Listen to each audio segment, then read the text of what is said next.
రామాయణం ఈ పేరు వినగానే మనందరికీ ముందుగా గుర్తొచ్చేది శ్రీరాముడే కదా.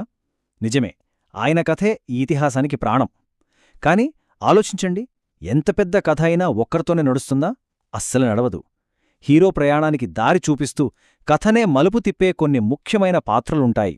ఈరోజు మనం రామాయణంలో సరిగ్గా అలాంటి ఇద్దరు మూలస్తంభాల గురించి మాట్లాడుకుందాం. అంటే ఒక కథకు హీరో ఉండొచ్చు, కాని ఆ కథను అసలు నిలబెట్టేదెవరు? ఎవరి నిర్ణయాల వల్ల కథలో ఊహించని మలుపులొస్తాయి? ఎవరి త్యాగాలు ఆ హీరో విజయాన్ని డిసైడ్ చేస్తాయి? రామాయణంలో ఆ పాత్రలే సీత, హనుమంతుడు. రండి, వాళ్ల ప్రయాణంలోకి ఒకసారి తొంగిచూద్దాం. అయితే ఈ పాత్రల ప్రాముఖ్యతను పూర్తిగా అర్థం చేసుకోవాలంటే ముందు మనం వాళ్ళున్న ప్రపంచాన్ని, అంటే రామాయణమనే ఆ మహాకావ్యం స్కేల్ని అర్థం చేసుకోవాలి.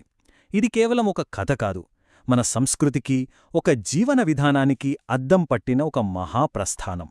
వాల్మీకి రాసిన రామాయణంలో మొత్తం 24,000 శ్లోకాలున్నాయి. అవి 7 కాండాలుగా, అంటే 7 భాగాలుగా విభజించారు. ఈ నంబర్ కేవలం సైజ్ చెప్పట్లేదు, అందులోని పాత్రల లూతూ, కథలో ఉన్న కాంప్లెక్సిటీ, అది మనకిచ్చే సందేశం ఎంత గొప్పదో చెబుతోంది. రామాయణాన్ని ఇతిహాసం అని పిలుస్తారు. ఇతిహాసమంటే ఇలా జరిగింది అని అర్థం. కాని ఇది కేవలం జరిగిన కథను చెప్పి వదిలేయదు, ఎలా బతకాలో కూడా నేర్పిస్తుంది. అంటే ధర్మం, సంబంధాలు, బాధ్యతలు, ఇలాంటి మన లైఫ్లోని కీలకమైన విషయాల మీద ఇదొక గైడ్ లాంటిదన్నమాట. ఇక కథ విషయానికొస్తే దీనికి కేంద్ర బిందువు శ్రీరాముడు, విష్ణుమూర్తి 7వ అవతారం. తండ్రికిచ్చిన మాట కోసం సవతి తల్లి కోరికను గౌరవించి రాజ్యాన్ని వదిలేసి 14 ఏళ్లు వనవాసానికి బయల్దేరుతాడు. కాని ఈ కష్టమైన ప్రయాణంలో ఆయనకు తోడుగా నిల్చినవాళ్ల వల్లే కథకు అసలైన బలమొచ్చింది. సరే, ఇప్పుడు కథను ఒక్కసారిగా మలుపు తిప్పిన పాత్ర గురించి మాట్లాడుకుందాం. ఈ ఇతిహాసానికి గుండెకాయలాంటి వ్యక్తి సీతాదేవి. ఆమె తీసుకున్న ఒకే ఒక్క నిర్ణయం, ఆమె పడిన కష్టం మొత్తం కథాగమనాన్నే మార్చేసింది. ఆలోచించండి, రాముడు వనవాసానికి వెళ్తున్నప్పుడు సీత కావాలంటే అయోధ్యలోనే రాజభవనంలో సేఫ్గా ఉండొచ్చు. కాని ఆమె అలా చెయ్యలేదు. తన ధర్మాన్ని పాటించింది. భర్తతో పాటే కష్టసుఖాలు పంచుకోవాలని డిసైడ్ అయ్యి అడవిదారి పట్టింది. ఈ నిర్ణయమే ఆమెను కథకు కేంద్రంగా మార్చింది. రాబోయే పెద్ద తుఫానుకు ఎదురుగా నిలబెట్టింది.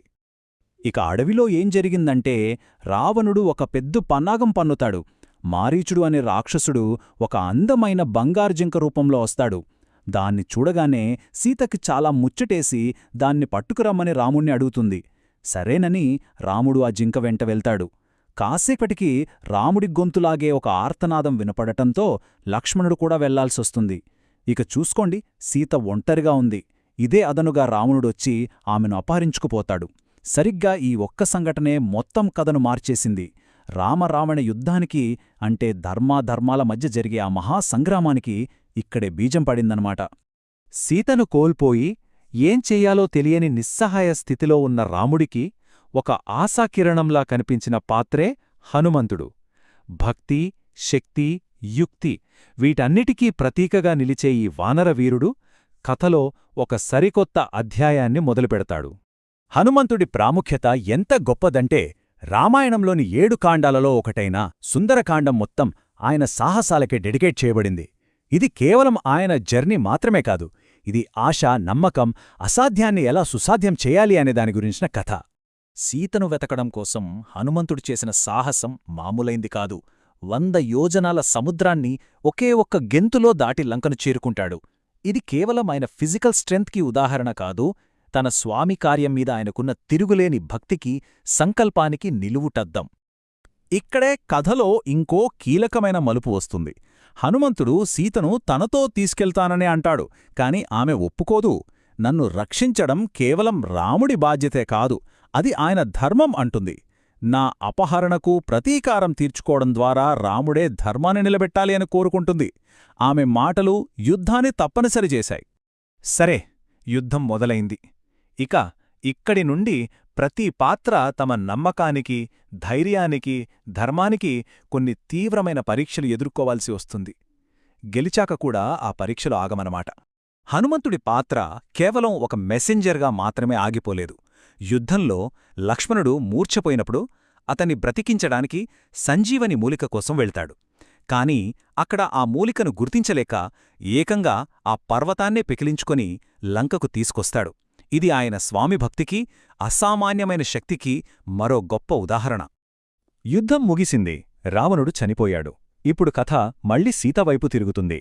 విజయం సాధించినా కూడా ఆమె తన పవిత్రతను ఈ లోకానికి నిరూపించుకోవాల్సిన ఒక కఠినమైన, చాలా బాధాకరమైన పరీక్షను ఎదుర్కోవాల్సి వస్తుంది.